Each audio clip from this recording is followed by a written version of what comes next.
Where is the growth for this company? Well, it's clearly, and just from a numbers perspective, outside the U.S. I mean, North America is pretty well blanketed, so you kind of rely on a little bit of fringe ads, and then just the price increases over time. The rest of it is outside of outside of North America. So, again, I love the comment with Apple. When you were saying that, I was agreeing.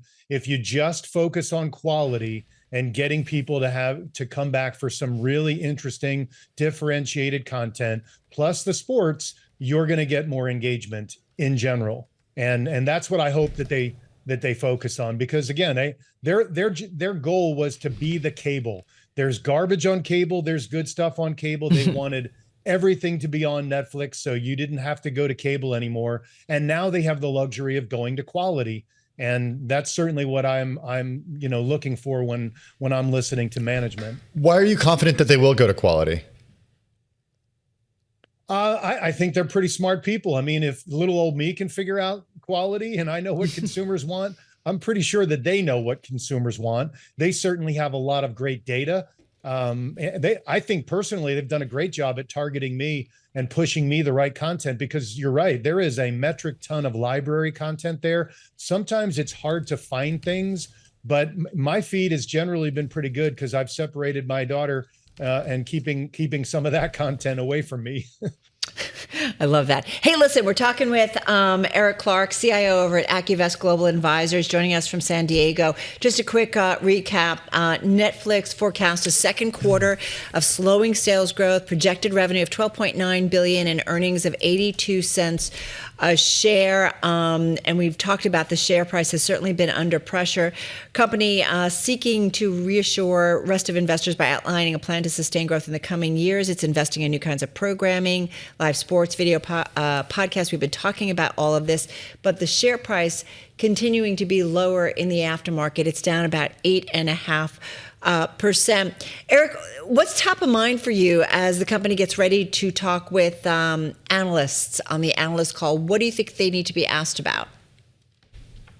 Well, what we've already talked about. I mean, candidly, just to pivot a little bit, I mean, as an investor, what I kind of want the next few days, I just want to flush. I want everybody who's not committed to this company, this theme, this industry, to just leave, right? That's what we want. We want a capitulation type of volume that cleans everybody out, and then the stock can move higher. So, I think I trust management. They've been here before. They've dug out of short-term slowdowns. I expect them to do the same here. And for the first time, pretty much ever, you have pretty good valuation support inside of a company that's part of our everyday life. So I think we're so close to the bottom here, and I'm happy to add more as it's down here. Carol asked Felix. By the way, Felix had to go. Felix Gillette, Bloomberg News Media and Entertainment editor. I guess he's got a job to do. Like he's got to edit stories about Netflix and media. But anyway, I said and Carol said we still do have Eric Clark, CIO over at Accuvest Global Advisors.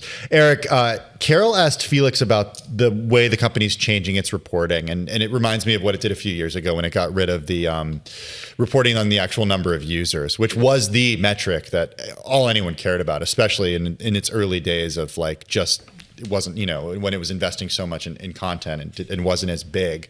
It got rid of that disclosure. Now it's going to show you less about what people are watching. Felix didn't love that. What do you think? I love it. Why? I don't want... You have less information as an investor? You love it? Yeah, I don't want companies to spoon feed analysts every 90 days, right? It just focuses people too much on the short term and not enough on the big picture of the industry, the business, the management.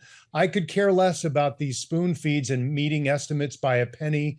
It's just a maddening thing that's been part of my opinion for 2 decades. It just seemed odd to me. And this is from a guy who used to work at a tech company for a short period of time on investor relations. It never made any sense to me 20 years ago. So I'm okay with it because I don't care about every 90 days, and most people shouldn't either. Would you be okay with semi-annually reporting as has been talked about at the White House? I don't know if that might be too extreme just for the market in general. Okay. That might just cause too much volatility. in general. I mean, let's face it, whether we like it or not, the market is so short-term focused these days. It's short-term momentum, short-term trends.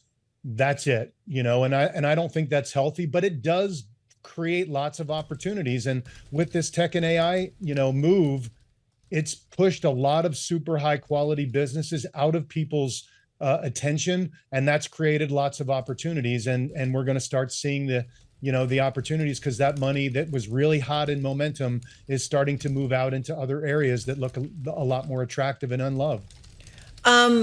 Yeah, it's interesting. And I'm just looking at the stock price, forgive me, down still about 7.8%. We're talking with Eric Clark, of course, over at Accuvest. I want to bring into the conversation Geetha Ranganathan. She is Bloomberg Intelligence Senior Media Analyst, joining us from Princeton. Geetha, your reaction. The stock is down here a lot in the aftermarket. Do investors have it right, in your view? Yeah, I mean, coming into this quarter, obviously, a lot of cautiousness, very, very muted sentiment, a pretty low bar. But I think investors were definitely kind of hoping for something, at least with the guidance on the operating margin front. And we didn't necessarily see that. So this really kind of feeds into this whole bearish thesis and, further spooks investors about what the direction is going to be going forward and how this company is going to reinvigorate growth. I mean, to be fair, Carol, we've seen this movie before multiple times, and every time we've seen management kind of pivot and lay out new strategies. The most, I think the one that really comes to mind was in 4 years ago, back in 2022, when, we saw negative subscriber growth, and then we saw them kind of lay out a plan with advertising and, the password crackdown with paid sharing. I'm just not sure that this time they have, such clear-cut levers that would necessarily move the needle and really kind of, calm and soothe investor fears. Yeah, it's interesting too. I was just looking at some stuff on the terminal. I mean, Netflix began testing free trials for people who have never subscribed in a number of markets around the world. Geetha, is that a sign of a little desperation, or it's just smart? Maybe a little bit of both, but I think, just kind of given, the metrics that we're seeing right now, this whole concern around engagement, the fact that their revenue guidance for the third quarter came in lower than expected, the fact that they're not taking up their operating margin guidance, all of these, again, kind of point to maybe it's a little bit of desperation. And we've seen over the past few weeks concerns about, the slowing engagement, and Netflix kind of trying to experiment with different things, maybe becoming an aggregator, having streaming bundles on their platform, integrating more live linear content. And all of that basically shows that, yes, maybe something is broken slightly within their system. The model might be slightly broken, and they have to do something to really kind of juice up, the growth here. We're talking with Geetha Ranganathan of our Bloomberg Intelligence team. She covers media. She covers Netflix. We're going to bring in our Ed Ludlow in just a moment. Eric Clark has been with us, too, since we've got these earnings just shortly after the close. Eric, just final thoughts before we let you go. Yeah, I'll pose something a little fun to everybody. What would you rather have?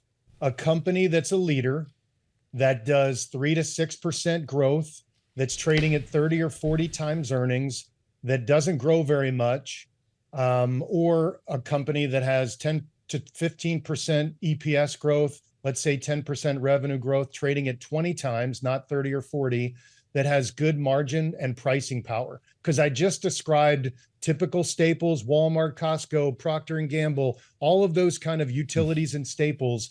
And then I compared it to Netflix. So again, I'm looking at Netflix clearly differently than everybody else. The growth, go growth Netflix is long gone, but the stable growth, the predictable growth at a reasonable price is really what I think Netflix is. And I think it's probably the best staple out there. And I said that about Apple years ago, and it was a staple, and it stayed high price for a long period of time. Before you go, Geetha, weigh in on that.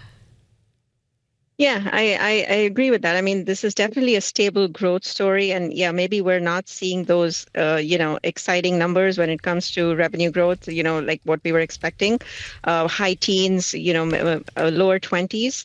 But then, Eric, that brings the question of, can multiples re-rate? Yes, it is trading at 19 times EBITDA, which is basically at historical lows for a company which has still a pretty good runway. I agree with you. It has a really good runway. We only have about 325 million subscribers. Their global TAM is 750 million households. So there's some disconnect here. So that's I think that is what investors are kind of grappling with.